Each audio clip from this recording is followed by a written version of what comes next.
clavicular joint. Okay, so this is about the arm.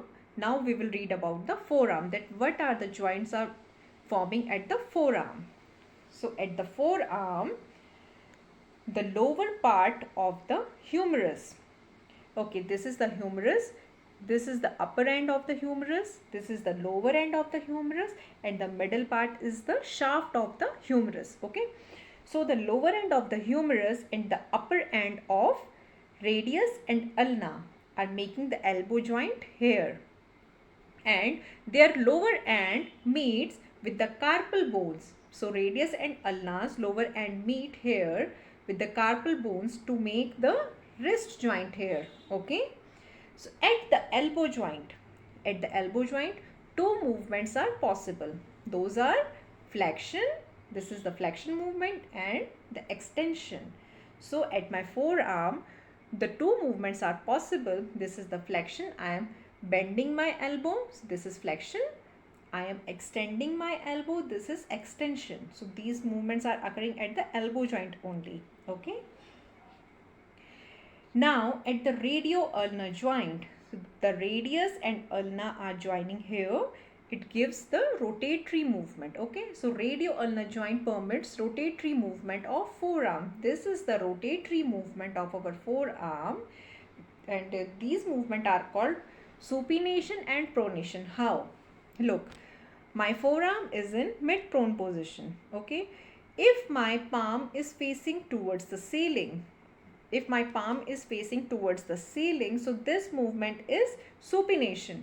If my palm is facing downwards, so this movement is pronation. So two movements are occurring at the radio-ulnar joint, which is, this is supination and this is pronation. Okay, supination and pronation, these movements are also necessary while we take our bite.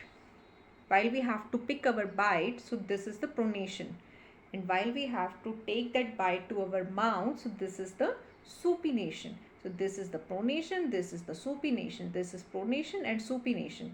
So this is the rotatory movement, which is very helpful while we are eating our food also. Okay, now let's have a look at this diagram first, then we will proceed further.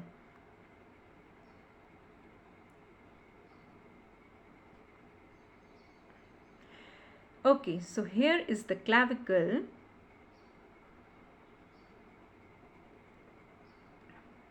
Here we are able to see in this diagram that this bone is the clavicle, which is present at the front part of the chest. It is also called the collarbone.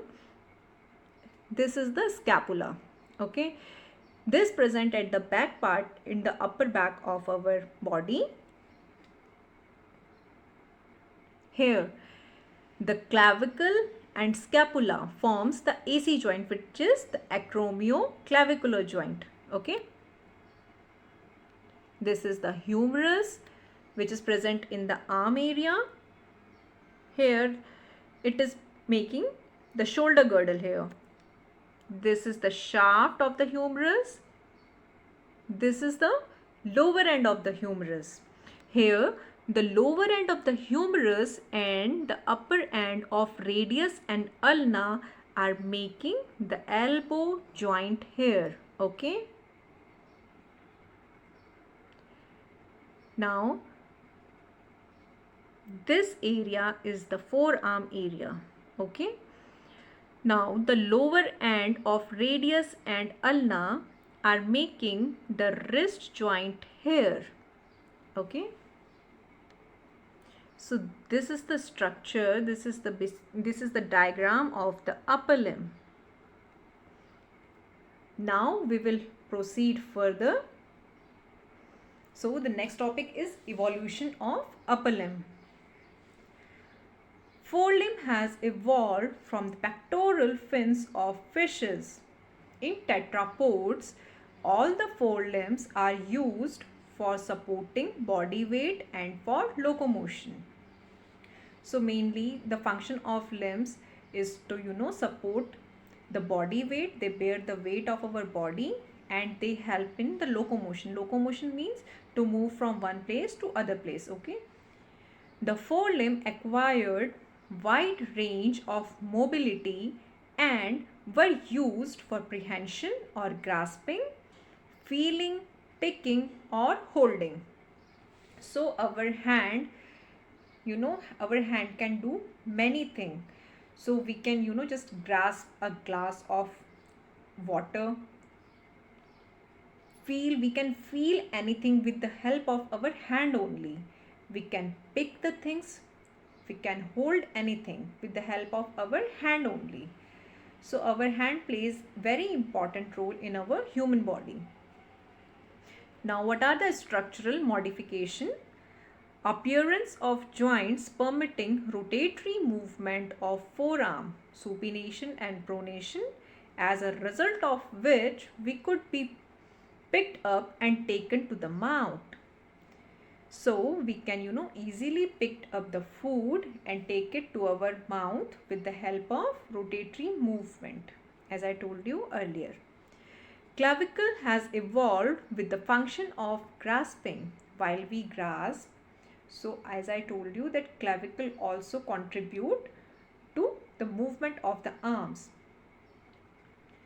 Rotation of the thumb through 90 degrees so it can be opposed to other digits for grasping. Our thumb can move at 90 degrees so it can oppose to other digits for grasping. So this is the opposing movement. Okay, our thumb can oppose to other fingers like this. Okay. Changes for free mobility of the finger and head.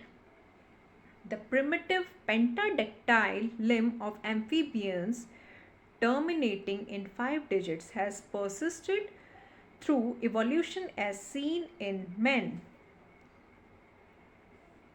Okay, so that's all about today's lecture. I hope you all understood very well. If any queries, so you can let me know. Thank you so much.